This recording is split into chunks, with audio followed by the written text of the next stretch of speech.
کراچی اور صوبہ سندھ کے کچھ علاقے ایسے ہیں جو امیڈیٹ اٹینشن مانگتے ہیں، اور یہ ایسی چیزوں کی طرف ہے جو کہ انسانی بس میں ہے، جیسے فوری طور کے اوپر کیچڑ کی صفائی۔ اس کے لیے مشینری لگانے کی ضرورت ہے جو کہ انتظامیہ کے پاس ہے نہیں ہے، تو ٹھیکے دیے جائیں اور فوری طور پہ کیچڑ صاف کیا جائے۔ اسی طرح پمپنگ مشینز لگائی جائیں، اور جن علاقوں میں پانی نہیں نکل سکتا، اسے کہ وہاں کوئی نکاسی آب کا انتظام نہیں ہے، وہاں پمپنگ کر کے پانی نکالا جائے۔ اسے کہ جیسے بلاول صاحب کہتے ہیں زیادہ بارش ہوگی تو زیادہ پانی ہوگا، لیکن زیادہ پانی ہوگا تو زیادہ پمپنگ کرنی ہوگی، تو آپ اس وقت پمپنگ کر لیجئے تو پھر بعد میں کم پمپنگ کرنی ہوگی۔ تو پمپنگ تو کیجئے کہ شہر کے اندر لوگوں کو کچھ ریلیف ملے۔ اس کے ساتھ ساتھ جو سڑکوں کے حالات ہیں وہ اب پہلے ہی خراب تھے، پہلے ہی مرمتیں نہیں ہوئی تھی پچھلی بارشوں کی، اب یہ مزید بارشیں ہو کے مزید خراب ہو گئے۔ ابھی تک کوئی پلان کسی ایجنسی کی طرف سے نہیں آ رہا، نہ ایڈمنسٹریٹر کے ایم سی نے کوئی ٹارگٹ دیے، نہ کے ڈی اے نے، نہ ایم ڈی اے نے، نہ ایل ڈی اے نے، نہ ڈی ایچ اے نے، نہ پورٹ قاسم نے، نہ کے پی ٹی نے۔ جو جس کے علاقے میں سڑکیں آتی ہیں اس کی ذمہ داری وہ لیں اور فوری طور پہ ان کو درست کریں، بارش کا بہانہ نہ بنائیں۔ اس سڑکوں کی حالات خراب ہونے سے کراچی کے 2.5 کروڑ شہری روز گھنٹوں ضائع کرتے ہیں، روز شام کو ٹریفک جیم۔ اس سب چیزوں کی دلیل ہے کہ لوگ جو ہیں سڑکوں پہ زیادہ وقت اس لیے گزار رہے ہیں کہ رفتار کم ہو گئی ہے۔ رفتار کیوں کم ہو گئی ہے ٹریفک کی؟ کہ سڑکوں میں کھڈے ہیں، اور چھوٹے موٹے کھڈے نہیں ہیں، بڑے کھڈے ہیں، علاقے بند ہوئے ہیں، لینے بند ہوئی بھی ہیں، ان کو درست کرنا ضروری ہے۔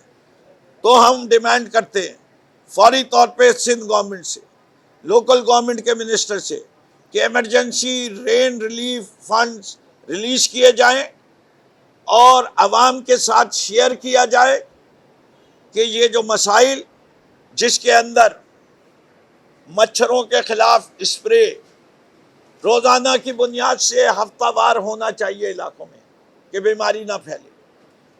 سندھ سالڈ ویسٹ مینجمنٹ روزانہ کی رپورٹ دے کہ کتنا کچرا کراچی سے روزانہ اٹھا رہی ہے، کہ یہ بیک لاگ جو کچرے کا جمع ہوا ہے وہ کتنے دنوں میں پورا کرے گی، اس کی رپورٹ بھی عوام کو چاہیے۔ اور اس کے ساتھ ساتھ یہ بھی چاہیے کہ کتنے پمپس لگائے گئے ہیں شہر کے ان علاقوں میں جہاں پانی جمع ہوا ہے، اور پھر یہ بتائیں کہ 200 فٹ والی سڑکیں کتنے دن میں کلیئر کر کے دیں گے، 150 فٹ والی سڑکیں کتنے دن میں کلیئر کر کے دیں گے، 100 فٹ والی سڑکیں کتنے دن میں کلیئر کر کے دیں گے، اور پھر 100 فٹ سے کم والی سڑکیں کتنے دن میں کلیئر کر کے دیں گے۔ آج اس شہر کراچی کا وہ ڈیفینس سے اورنگی تک، اورنگی سے کورنگی تک، کورنگی سے ملیر تک تمام شہری انتہائی اذیت کا شکار ہے، اور اس کی بنیادی وجہ یہ ہے کہ اس شہر کی پلاننگ نام کی کوئی چیز ہی نہیں ہے۔ یعنی جتنے بھی آپ سڑکوں پہ جائیں آپ کو کوئی ڈرینیج لائن نظر ہی نہیں آئے گی، تو جب بارش آئے گا وہ بارش اسی سڑک پہ اوپر ہی جمع ہونا ہے، اور اس سڑک کو توڑ کے جو ہے نا لوگوں کی گاڑیوں کو خراب کرنا، لوگوں کے گھروں میں گھسنا ہے۔ اس کے بعد جو دوسری بڑی بات ہے وہ یہ ہے نالوں کی صفائی۔ اچھا، پہلے ایک بہانہ ہوتا تھا کہ ڈی ایم سی ہمارے پاس نہیں ہے، کے ایم سی ہمارے پاس نہیں ہے، میئر کراچی ہمارا نہیں ہے، ہمارا ڈی ایم سی چیئرمین نہیں ہے، ہمارے بلدیاتی لوگ نہیں ہے۔ اب کیا بہانہ ہے؟ اب تو ایڈمنسٹریٹر ڈی ایم سی آپ کا، ڈی سی آپ کا، یعنی پیپلز پارٹی کا، صوبائی حکومت پیپلز پارٹی کی ہے، آپ کا ایڈمنسٹریٹر کراچی آپ کا، وزیر بلدیات پیپلز پارٹی کا، وزیر اعلیٰ سندھ بھی پیپلز پارٹی کا. اب آپ کے ہاتھ کس نے روکے ہیں؟ نالوں کی صفائی کیوں نہیں کرتے؟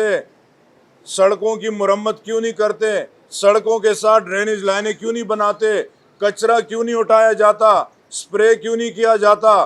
اب آپ دیکھیں تمام گلیوں میں سڑکوں کے اوپر سیوریج کا پانی کڑا ہے. وہ بارش کا پانی نہیں ہے، بارش کا کم جگہوں کے اوپر ہے. وہ کیوں کڑا ہے کہ وہ سارے نالے کچرے سے بھرے ہوئے ہیں. لوگ آج عمران خان کو دعا دیتے ہیں کہ کراچی کے 3 بڑے نالوں کی صفائی، گجر نالہ، اورنگی نالہ، محمود آباد نالے کی صفائی 35 ارب سے عمران خان کی حکومت نے شروع کرائی اور وہ اختتامی مراحل کے اوپر ہے. اور یہ جو ریلیف نظر آ رہی ہے وہ بھی اس وجہ سے. لیکن جو اس کے کنیکٹڈ بڑے نالے تھے 50 جو کے ایم سی نے کرنے تھے، اور اس کے ساتھ جو جڑے ہوئے مزید یوسیوں کے نالے تھے جو ڈی ایم سی نے کرنے تھے، وہ انہوں نے نہیں صاف کیے. یہ ہمارے فردوس شریف نقوی صاحب نے ایک اچھی نشاندہی کی ہے کہ ہمارے دور میں جو وفاقی حکومت تھی ایک پی ایم پورٹل بنا ہوا تھا. اس پورٹل کے اوپر جس شخص کو بھی جو مسئلہ ہوتا تھا وہ وہاں پہ اس کو ڈال دیتے، اپلوڈ کر دیتے تھے. وہ نیچے تک پھر وہ سرکولیٹ ہوتا تھا کنسرن ادارے تک، اور اس شخص کا جب اطمینان بخش جواب نہ آتا، وہ شخص خود نہ کہتا کہ میرا مسئلہ حل ہوا، تو تب تک وہ ایشو سولو نہیں ہوتا. یعنی وہ جب وہ شخص کمپلینر خود کہتا کہ میرا مسئلہ حل ہو گیا تو وہ وہاں سے ہٹ جاتا تھا اور مسئلہ حل ہو جاتا. ہب ڈیم اپنی تاریخ کی پہلی بار اپنی سطح پر پہنچ گیا اور وہ فل ہو گیا. لیکن آج کراچی کے شہریوں کو وہ پینے کا پانی نہیں مل رہا. ڈیم کے مکمل ہونے کے بعد گھروں کے باہر بارش اور کیچڑ اور نالے کا پانی تو ضرور مل رہا ہے گھروں کے اندر، لیکن گھروں کے اندر صاف پینے کا پانی نہیں مل رہا. ہاں وہ مل رہا ہے ضرور ٹینکر کے ذریعے. آپ ٹینکر خریدے 8-10 ہزار روپے دے آپ کے پاس پہنچ جائے گا. تو یہ واٹر بورڈ اور صوبائی حکومت کیا کر رہی ہے اس سلسلے میں؟ کیوں لوگوں کو اس اذیت میں ڈالا ہوا ہے؟